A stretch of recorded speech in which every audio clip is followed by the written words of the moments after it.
கோலி talk Kollywood news. கெட்டப்பா மாதிரி குரலையும் மாத்தி பேசும் சியான் விக்ரம்.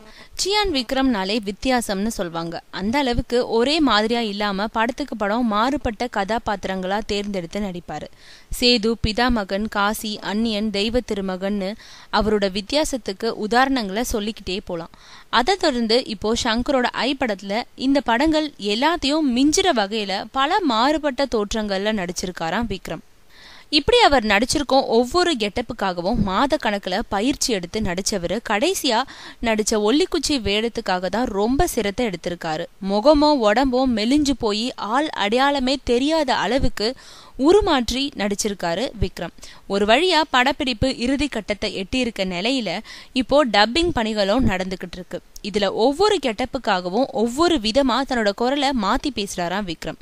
சினிமாவில ஹீரோவா வெற்றி பெறறதுக்கு முன்னாடி பல நடிகர்களுக்கு டப்பிங் பேசிட்டு வந்தவர் விக்ரம்ன்றதுனால அவர்கிட்ட மிமிக்ரி கலைஞர்களை மாதிரி ஒன்னுக்கும் மேற்பட்ட பல குரல்கள்ல பேசும் திறன் இருக்கிறதுனால தன்னோட குரல்ல பல ரூபங்களை காண்பிச்சு வருகிறாராம் சியான் விக்ரம்.